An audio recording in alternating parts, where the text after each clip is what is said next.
අද මං ඔයාලට ගෙනල්ලා තියෙන්නේ මොරටුව යුනිවර්සිටි එකකින් පිරිනමන web development free certificate course එක ගැන. වෙබ් ඩෙවලොප්මන්ට් විතරක් නෙවෙයි තව කෝසස් මේකෙදි කරන්න පුළුවන්. මම ඒකත් වීඩියෝ එකේදී ඔයාලට පෙන්නන්නම්. ඒ වගේම මේ කෝස් කරලා මොරටුව කැම්පස් එකකින් ඉෂුව කරන සර්ටිෆිකේට් එක අරගන්න විදියත් මං අද මේ වීඩියෝ එකේදී ඔයාලට කියලා දෙනවා. සම්පූර්ණම නොමිලේ තමයි මේ කෝසස් තියෙන්නේ. DB එඩියුකේෂන් එකෙන් තමයි මේක ස්පොන්සර් කරන්නේ. අපි බලමු කොහොමද මේකට රෙජිස්ටර් වෙන්න කියලා. ඒ වගේම මම කලින් වීඩියෝ එකේදී ඔයාලට අරන් ආවා ගවර්න්මන්ට් එකෙන් පිරිනමන තවත් සර්ටිෆිකේට් කෝස් එකක් ගැන. ඔයාලා මේ වීඩියෝ එක බැලුවේ නැත්නම් ඩිස්ක්‍රිප්ෂන් එකේ දාලා තියන්නම් ලින්ක් එක. ඒ වීඩියෝ එකත් බලන්න. ඔයා Google එකට ගිහලා සර්ච් කරගන්න ඕන Moratuwa university free certificate course කියලා. ඊට පස්සේ මෙන්න මෙතන ඔයාලට බලා ගන්න පුළුවන් UOM Open Learning Platform කියලා දෙනවා. ඔයා අන්නේ උඩ ක්ලික් කරගන්න. ඊට පස්සේ මෙන්න මේ වගේ ඉන්ටර්ෆේස් එකක් තමයි මේ සයිට් එකේ තියෙන්නේ. ඒක ඔයාලා මෙන්න පල්ලෙහාට ස්ක්‍රෝල් කරද්දී මේකේ තියෙන කෝසස් වලට බලා ගන්න පුළුවන්. ඔයාලා බලා ගන්න පුළුවන් Python programming, web developer, ඒ වගේම data scientist, ඒ වගේ ගොඩක් කෝසස් මේකෙදි තියෙනවා. මම කලින් කිව්වේ ඒ වගේ මේකේ ගොඩක් කෝසස් තියෙනවා. ඔයාලට මේ කෝසස් කරන්න පුළුවන්. අපි බලමු දැන් මේකට රෙජිස්ටර් වෙන විදිය. මෙතන තියෙන view course කියන එක ඔයා දෙන්න. එහෙම ක්ලික් කරාට පස්සේ ඔයාලට බලා ගන්න පුළුවන් full stack developer කියන මෙන්න මේක. පළමු අදියරේ වශයෙන් ඔයා මෙන්න මේක complete කරන්න ඕන. මේකේ courses 6ක් තියෙනවා. ඔයා ඒ courses 6 මුලින් complete කරන්න ඕන. ඔයා ඒ courses 6 complete කරනවා මේක ඇතුළට යන්න ඕන මෙන්න මේ විදිහට start learning දීලා. එහෙම ඇතුළට ගියාට පස්සේ ඔයාලට login වෙන්න කියලා. login වෙන්න තාම ඔයාලට account එකක් නැහැනේ. ඉතින් ඔයා මෙතනදී මේ පල්ලෙහා තියෙන create new account කියන කොට ක්ලික් කරලා අලුතෙන් account එකක් හදා ගන්නවා. මෙතනදී username එකක් මුලින් ඇතුළත් කරගන්න ඕන. ඔයා ඇතුළත් කරන username එක කලින් පාවිච්චි කරපු එකක් කියලා වැටෙන්න තියෙන ඉඩකඩ වැඩි. ඒ හින්දා පොඩ්ඩක් වෙනස් කර කොහොම හරි username එක ඇතුළත් කරගන්න. ඒ username එක මතක තියාගන්න. මොකද account එකට log වෙද්දී username එක ඔයා මෙතන තියෙන password එකේ තමයි ඕන වෙන්නේ. ඔයා ඊට පස්සේ පාස්වර්ඩ් එකක් හදන්න ඕන. මෙතන කියන විදිහට ඉලක්කම් අකුරු කවලම් කරලා හොඳ ස්ට්‍රෝං පාස්වර්ඩ් එකක් හදන්න ඕන කැරක්ටර්ස් 8ක. ඒ විදිහට පාස්වර්ඩ් එකක් හදාගත්තට පස්සේ ඊට පස්සේ ඔයා ඊමේල් එක ඔයාගේ වැඩ කරන ඊමේල් එකක් එන්ටර් කරන්න ඕන. ඉතින් ඒ ඊමේල් එකම දෙපාරක් මෙතන එන්ටර් කරන්න ඕන. ඊට පස්සේ ඔයාගේ ෆස්ට් නේම් ලාස්ට් නේම් හරියට ඇතුළත් කරන්න. ඔයා මෙතනට ඔය දෙන නේම් එක තමයි ඔයාගේ සර්ටිෆිකේට් එකේ print වෙන්නේ. හිතන්න ඔයාගේ නම කමල් ගුණරත්න කියලා. එතකොට ඔයා ෆස්ට් නේම් එකට කමල් කියලා දීලා ලාස්ට් නේම් එකට ගුණරත්න කියලා ඒ විදිහට බෙදලා දාන්න. ඊට පස්සේ ඔයාගේ ටවුන් එක එන්ටර් කරන්න යනවා. ඊට පස්සේ ඔයාගේ කන්ට්‍රි එක ශ්‍රී ලංකා කියලා තෝරලා I'm not a robot කියන එකට ටික් එකක් දාන්න. දීලා create account කියන එක දෙන්න. ඊට පස්සේ ඔයා දුන්න ඊමේල් එකට වෙරිෆිකේෂන් මැසේජ් එකක් එයිවා. ඒ ඊමේල් එකට ගිහින් ඒ වාගේ account එක වෙරිෆයි කරගන්න. ඊට පස්සේ ඔයා ඒ විදිහට account එක හදාගෙන ඉවරනට පස්සේ ඔයා කලින් හදපු user name එකයි password එකයි මෙතන දීලා ඔයා වාගේ account එකට log වෙන්න. ඒ විදිහට මම දැන් මගේ account එකට log වෙනවා. හරි මම මෙන්න මේ විදිහට මගේ account එකට log වුණා. ඊට පස්සේ මෙන්න මේ විදිහට පොඩ් මැසේජ් එකක් ඒකම පොඩ්ඩක් කරලා දාන්න. ඊට පස්සේ මෙතන උඩ තියෙන ඉරි තුන ක්ලික් කරලා my courses කියන එකට යන්න. මගේ දැන් මෙතන courses ඔක්කොම වගේ පෙන්වුවාට ඔයාගේ මෙතන පෙන්වන්නේ getting started කියන එක විතරයි. මොකද මම මේක එක course එකක් කලින් complete කරලා තියෙන්නේ. ඉතින් ඔයාලගේ මෙතන බලා ගන්න පුළුවන් getting started කියන course එකක් නෙවෙයි ඒක. getting started කියන එක විතරයි.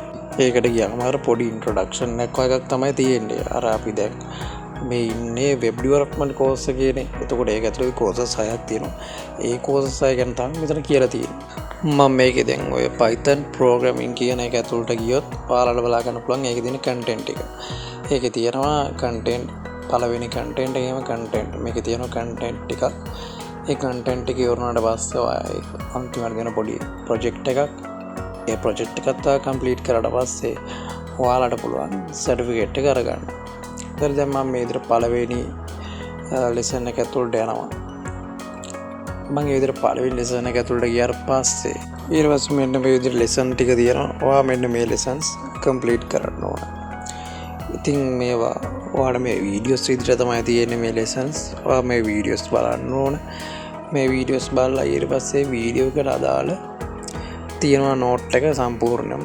ඊට පස්සේ ලෙක්චර් ස්ලයිඩ් ටික මේකේ තියෙනවා. ඒ ටිකත් පස්සේ ඔයාලට තියෙනවා ඔයාලා ප්‍රශ්න කරාට පස්සේ ඒක අර ක්විස් වලට අදාළව මෙතන වාගේ වැටෙනවා ලකුණු ප්‍රමාණය ප්‍රෝග්‍රස් එක. ඒක හොඳ නම් තමයි ඔයාලට ඊළඟ වීඩියෝ එකට යන්න පුළුවන්. ඔයාට මේව ස්කිප් කර යන්න නම් බෑ. ඔයාට පේනවා කල පළවෙනි ලෙසන් එක විතරයි මට අන්ලොක් කරලා තියෙනවා. මම ඒක කම්ප්ලීට් කරනකම් මගේ අනිත් ඔක්කොම ලොක්. මම ඒක කම්ප්ලීට් කරලා හරියට ඒකේ තියෙන ක්විසස් ටික හරියට කරලා ඒක නිවැරදි විදියට කම්ප්ලීට් කරාට පස්සේ තමයි මට මගේ අනිත් ලෙසන්ස් ඔක්කොම අන්ලොක් වෙන්නේ. ඒ විදිහට පියවරින් පියවර තමයි අන්ලොක් වෙනවා. එක කම්ප්ලීට් කරාට පස්සේ ඔයාලට දෙක අන්ලොක් වෙනවා. දෙක කම්ප්ලීට් කරාට පස්සේ ඔයාලට තුන අන්ලොක් වෙනවා. ඒ විදිහට කරගෙන ගිහිල්ලා ඔයාලට තියෙනවා අවසානයේදී ප්‍රොජෙක්ට් එකක්. ඒ ප්‍රොජෙක්ට් එකත් කම්ප්ලීට් කරලා ඔයාලට පුළුවන් E සර්ටිෆිකේට් එක අරගන්න. මම Python beginner course එකට ආවා. මම ඒක සම්පූර්ණයෙන්ම කම්ප්ලීට් කරලා තියෙන්නේ. ඉතින් ඔයාලට අර කලින් මම පෙන්නපු Python programming කියන advanced course එක කරන්න බෑ මේ beginner course එක කරන්න නැතුව. ඉතින් මගේ unlock වෙලා තියෙන මම මේ course එක කරලා ඉඳලා. ඉතින් ඔයාලට මේ course එක මේ විදිහට lessons තියෙනවා. මේ lessons බලලා ඒ lessons වලට අදාළ quizzes කරලා ඒ විදිහට මේ course එක complete කරන්න පුළුවන්. මම මේ විදිහට මේ වීඩියෝ එක play කරනවා. ඔයාලට මේ වීඩියෝ වල බලා ගන්න පුළුවන් තැනින් තැන මේ වගේ dot තියෙනවා. ඒ වගේ තැනකට ආවට පස්සේ ඔයාගෙන් quiz එකක් කරනවා. මෙතෙක් වෙනකන් කරපු ටිකකින් quiz එකක් ඒ හරියදී අහනවා.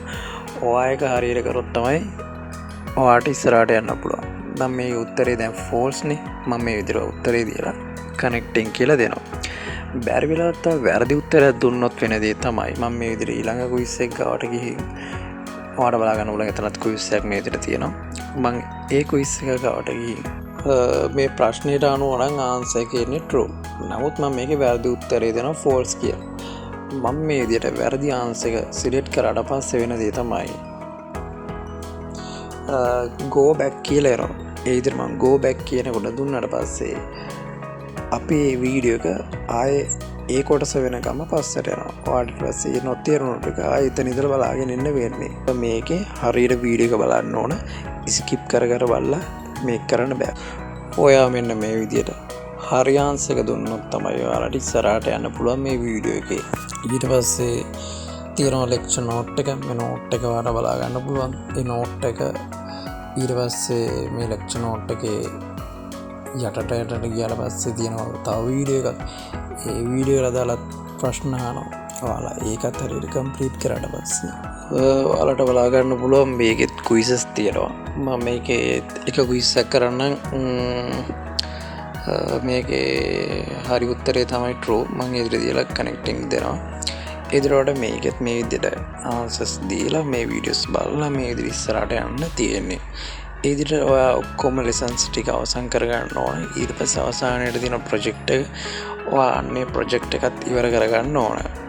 ඔයාලට බලා ගන්න පුළුවන් ඒකේ තියෙන මේ content. ඊට පස්සේ මේ 6 වෙනි එක තියෙනවා. ඒක තමයි අවසාන lesson එක. ඊට පස්සේ තියෙන 7 වෙනි එක තමයි ඔයාගේ project එක කරන්න ඕන එක. 7 ඊට පස්සේ 8 වෙනි එකෙත් පොඩි project එකක් තියෙනවා.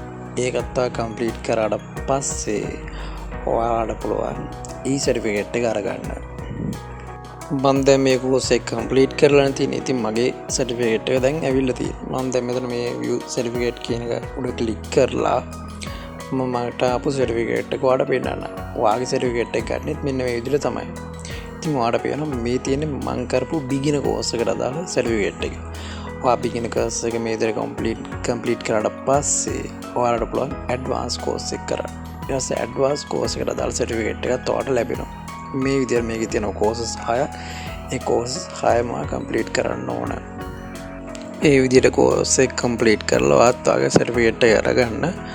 ඔයාට අද මේ වීඩියෝ එක වැදගත් වුණා නම් අපේ channel එක subscribe කරලා වීඩියෝ එකට like එකක් දාලා තවත් යාළුවෙක්ට බලන්න මේ වීඩියෝ එක share කරන්න.